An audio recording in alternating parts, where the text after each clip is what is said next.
pleasure and honor to be here in Tokyo, Japan. And it would be really nice, Joachim, if you could tell us something about yourself, your role, your organization. Thank you. We are currently here in Tokyo in the headquarters of the MAHLE operations. What does MAHLE stand for? MAHLE is a German-based company with a history going back more than 100 years. MAHLE has started from engine components and now has widened the business over the last decades to thermal management, which is impacting also the technology of electrical vehicle in a big way, and also having products for mechatronics. What are you responsible for? So I'm responsible in the thermal management business for the areas of Japan, regions of Japan, Thailand and India. We have been a couple of years ago buying a company which was supplier to a Japanese car manufacturer, and we have been integrating this business and use this as a strategic acquisition. What do you believe are the key elements of a leader today? You have to really understand why you are in this role. Yeah, that means like the first point for me is you have to be reflecting. Who am I? Why do I want to do this? Yeah, I mean, as a leader, you are entrusted with people with a lot of responsibility. In order to deliver the expected performance, you are empowered with different things. So, first of all, you have to be really stable within yourself. That means like knowing yourself before, knowing where you stand, before you can really understand your team. Yeah, if you want to lead people, you first have to lead yourself. That's the first thing I would really focus on. The second thing is, for me, accountability. Yeah, we, as a leader, you are accountable for whatever you're doing, yeah, for the results you're delivering. Results are performance is extremely important. In all situations, deliver what you promise. And then the third point is communication and collaboration. Changes in the environment are getting faster, so how do we deal with that? And this is basically only making sure that the right information receives the correct stakeholders at the right point of time. Yeah? And having this in mind, being a good communicator in the appropriate way on the appropriate level. Number 4, it's basically resilience. Yeah? If you encounter changes, if things happen or don't happen, if you want to change culture basically, then that's not possible. You cannot just turn the culture around. What you can change is daily behavior. If your daily behavior changes, the culture will follow on this one.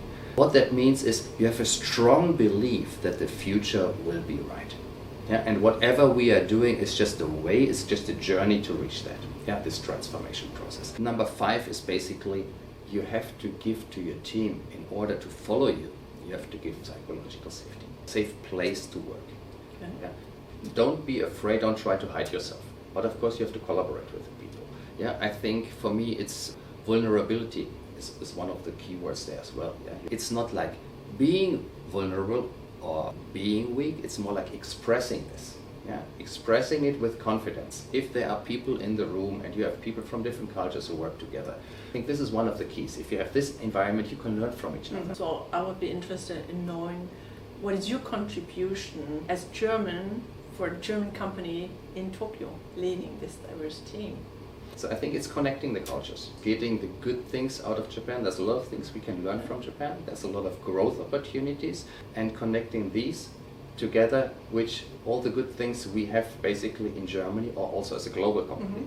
This is one of the reasons I think why I'm here. Yeah, and the key, as you have mentioned before, diversity. Yeah, utilize different elements, different key members in your management team, and that will enable you really to connect to both ends, to the global end and as well as to the local regional Japanese end. So why is strategic thinking then important for global business success? When you have an opportunity to go into some new kind of business fields, you have to have an understanding whether this will be beneficial for the future outcomes of your business. If you want to, we have been buying a Japanese company. We have great plans with this company to develop with Japanese car manufacturers, automotive manufacturers for the future. But in order first to reach there, we had to adjust things in the company. We had to change structures in the company, and that's of course a transformation, a transition which is not so easy. Yeah, you know that people will have a bright future, there will be a bright future, but we have to also go to some demanding times and demanding processes. Yeah, in order really to make sure that everybody can follow there, you have to have this strategy you're referring to. Yeah, if you have this strategic approach, you can refer with everybody. Basically, we have this target where we want to go, but in order to reach there, we have to have this journey, and this might be challenging. By doing this, we make sure that we can arrive there where we want to arrive. And that's strategy for me. You always have to have a strategic mindset, basically. So, and if you apply this strategy, is there a difference whether you're speaking to a German employee or a Japanese employee? If we talk about global strategy, there is no difference in the approach of a Japanese company towards a German company or a global company. Yeah, that's, I think, globally the same. It's just more the way things are expressed are differently, sometimes in the daily interactions, yeah, or perhaps the approach which is taken from time to time. Thank you very much. Then what does it take for a company to achieve high performance outcomes globally? This interconnection of the team is very important. Something also like a network within, often we refer to network is a network outside with others. But we have probably also to consider to pull this thought into the company, having everybody really involved and having the right information going to the right person and make them understand, to enable a global movement of a global team. The other thing is really avoiding internal frictions. I think within organizations these days, I see there is still too much internal friction. Yeah? You start with a team alignment. You cannot start with a team alignment on a regional level. That team alignment has to start from the top of the company. The top of the company, top leadership team needs to be aligned, and this thing goes through. I think really fostering a culture where people are able to show themselves as they are is, I think, the straightforward way really to have high performance teams. So it leads me directly to female leadership. Are there women in top positions at MAHLE? Yes, definitely there are women in top positions. Yeah. Personally, my boss is Jimana Alcibai. She is the board member of MAHLE, being responsible globally for the thermal management business, yeah, which is a close to €5 billion business. And she's a great leader, yeah, and it's very important to have her. So I believe very strongly in mixed teams. We all have different ways of working. We all have different strengths, and if we complement each other, I think that's the best thing we can do. We will be most competitive for it. You just said that she's a great leader. So what makes her a great leader? We have a similar set of values, yeah, as a leader. All the points I've mentioned before.